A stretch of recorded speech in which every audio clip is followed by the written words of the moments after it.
abuse. This is highly disturbing, a cleric's permission to issue such a fatwa. We're not hearing much from the opposition about this, are we? Why not? Well, simply because those who are committing the war crimes and the child abuse and the rapes on the ground are the very same tools that the opposition is using.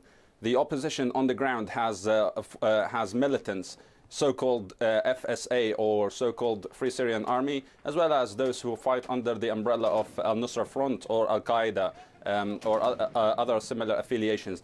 Those are the tools who are committing these atrocities, and if they are to be condemned by the opposition, it means that they are condemning their own tools.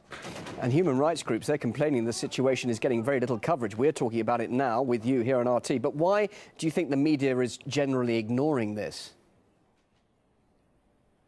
Well, I mean, from the very start, this is a war on Syria on all fronts. So media is only one of the fronts. On the ground, you have extremists who are being sent with doctrine ideologies, and at the same time, on the parallel, you'll have a media war that justifies these acts. Sometimes it masks these atrocities. Sometimes it blurs the idea and makes it so murky that such atrocities are reported to be blamed on both sides, while we know that, for example, the Syrian army for decades has been involved in conflicts, in several conflicts inside Syria and outside Syria, and such atrocities have never been heard of and linked to the Syrian army. These things we've only come to hear after the unfolding of groups such as Al-Qaeda, which we all know that was created when the Americans created the Al-Qaeda to fight the Soviets in Afghanistan. And since then we've been hearing about rape and sexual jihadists and child abuse. It's very disturbing now. So briefly, Hassan, another fatwa. Just briefly, what can be done about it, or is this just a sad twist and tragedy of what is happening there in Syria? What are your thoughts?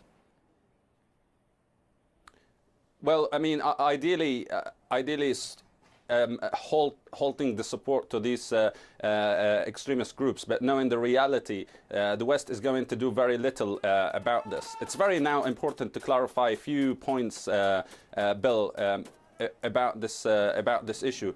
It is not only that the clerics are permitting women rape, but they are also permitting child abuse, girls who are less than 14-year-old.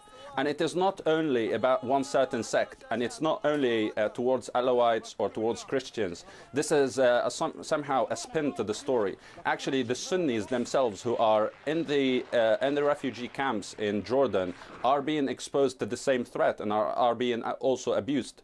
So what can be done is an international agreement to stop the jihadist acts around Syria and stop violence to be streamed from the Syrian borders. Specifically here, we're talking about Saudi, Qatar, and Turkey. We know that Turkey and Saudi are completely entrenched in Muslim Brotherhood ideology, a very dangerous ideology that can legitimize any of these atrocious acts under the name of Islam, which is completely illegitimate. Okay, Hassan, a disturbing consequence of what's happening there in Syria. Thank you very much indeed for joining us live to talk about it here on RT. Hassan Abdallah.